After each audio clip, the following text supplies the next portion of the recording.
Hello and welcome back to another video. We've got a match preview for you today as City head north tomorrow, right up north, to play Sunderland at the Stadium of Light, which is probably our biggest challenge yet on this nice little unbeaten run. So they're up in 5th. We're gonna just go through the game, look at their recent form. Obviously we know about our recent form, but we'll go through it anyway. Look at who could be the key players. So we know who it is for us again, but look at sort of Sunderland's threats. And then, see what we think. I'll give my final score prediction. You guys leave yours down in the comments below, as well as letting me know where you think we'll finish this season. There's got to be a Q&A out tomorrow, so any questions you want for that as well, make sure to leave those down below. Already got like 3 or 4, but if we could have a few more, then that'd be really, really good. But yeah, we'll get right into it. So in terms of recent form, obviously, City, we're on a 10-game unbeaten run. It's been brilliant at the moment since our 2-0 defeat at home to West Brom on Boxing Day. We've been really, really solid. Obviously started with a 0-0 draw at Millwall, a 1-1 draw at Coventry. Who did we play after that? I think we played Swansea in the Cup, that was another 1-0. And then beat Birmingham, beat Swansea. Who else have we beaten? We've beaten West Brom, we've beaten Norwich, we've beaten Preston. We've had, obviously, the draws in between against Blackburn, Wigan, and there's someone else that we drew against who I can't quite remember who it was. But anyway, we've been on a very solid 10-game unbeaten run. It's helped us steer away from the relegation zone. Before we concede the equaliser on Wednesday night.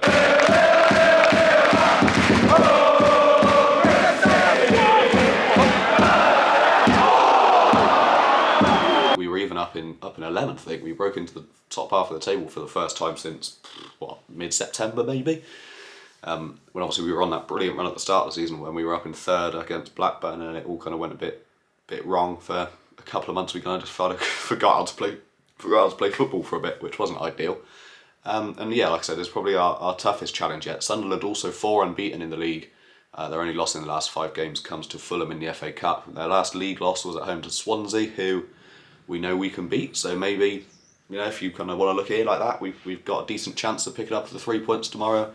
But Tony Mowbray's side, they've been fairly consistent throughout the season. I don't think he was there at the start of the season. From what I remember, they had someone else in. Was it Alex Neil maybe?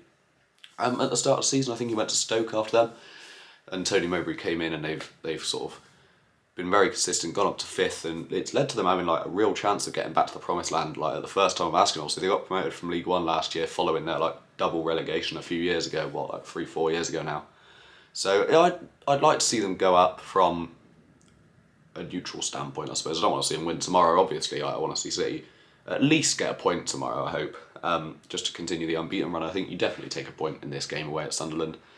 But they've got threats. Luckily, Ross Stewart, their top scorer, well, unluckily for him, obviously wish him all the best in terms of his recovery, but he's out for tomorrow and for the rest of the season due to an Achilles tendon injury, which is good for us. But their threats don't stop there, as 22-year-old Jack Clark is going to be looking to add to his tally of 6 goals and 6 assists so far this season. He's been really, really solid for them. And it's definitely someone I think we need to make sure we tackle, not in terms of a literal tackle, tackle the problem. I mean, obviously literally tackle him as well through Viner, Atkinson, Pring and Tanner. I can't imagine that back 4 changing. Maybe Tanner might come out. I think he picked up a little bit of a knock in the first half on Wednesday night, so hopefully he ran it off and he was alright. He didn't come off, I don't think, in the end, from what I remember. He didn't come off when it happened. He might have come off later in the game.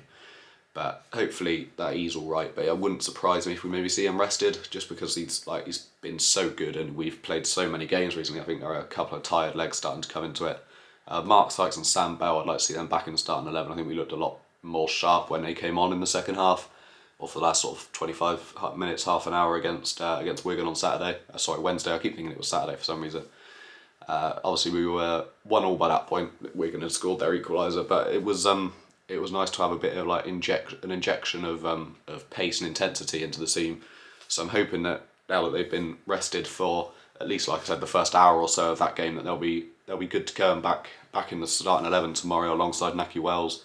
Although it wouldn't surprise me, maybe we keep Mehmeti in and go sort of, what would you have? I suppose you have Sykes on one side, Mehmeti on the other, and Sam Bell running through the middle with Scott or Vyman or whoever in behind him. Joe Williams and Alex Scott also both 1 yellow card away from a 2-game ban, I believe, so we could do without that happening in the same game. So maybe you see one of those dropped for tomorrow. Possibly Scott gets dropped, I guess, and you bring Vyman in, maybe. I know it's the unthinkable to drop Alex Scott, and obviously he is amazing, but if it's gonna risk them both getting booked while Naismith's out injured, and Weimann looked good. Obviously you don't want to push him too much just coming back from injury, but he looked good. He was doing his pressing as he always does on Wednesday night. So maybe he starts. He came off for I think he came off for Bell with, like I said, 25 minutes or so to go. So hopefully that was kind of a forward-thinking move from Pearson as to, I'm going to start them both on Saturday. So let's switch them out for each other for now, and let Weimann rest up again. But yeah, final sort of thoughts. I guess I think it might come to an end tomorrow. It's unbeaten run against Sunderland. I feel like they might just have a bit too much quality. Like I said, there are a few tired legs going in the team now.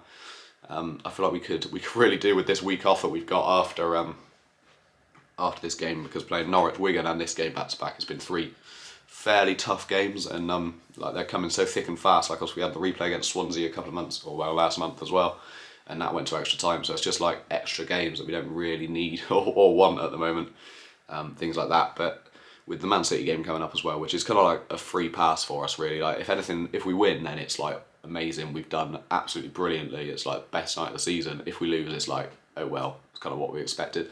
And I think it has to be settled on the night as well, so that could go to extra time penalties. I don't think it goes to a replay in this round, but I could be wrong. But we could do without a replay, as much as I'd love the trip to the Etihad. But yeah, my final score prediction for tomorrow, I think is going to be 2-1 to Sunderland, unfortunately. I think Jack Clark and Luke O'Nien will probably score for them, or maybe Patrick Roberts as well. I know he's there, formerly of Manchester City. And I think Weimann's got to find the back of the net for us. He hasn't scored in a little while. Obviously he's been injured for a bit as well, but he hasn't sort of found his shooting boots as much as he did last year for us so far this season. But yeah, like I said, if you've enjoyed the video, make sure you like, share, subscribe, follow all my socials, link down in the description. Make sure you go and read this article that I wrote where I did the preview as well over on Medium. You'll be able to find that on various social medias. So if you go and follow those, then make sure to go and have a look, and follow me on Medium as well, because I'll see you there. Like, share, subscribe. I'll see you tomorrow for the Q&A. Make sure you're leaving your questions down in the description below, or the comments below. And yeah, everything will be linked in the description. We're trying to hit 1,100 subs. We hit 1,000 last week. We're like 5, 6, 10, maybe 10 away from 1,100 now. So if we could do that, that would be class. And I'll see you in a bit. Cheers. You stole my heart of gold after my silver soul. Can you dig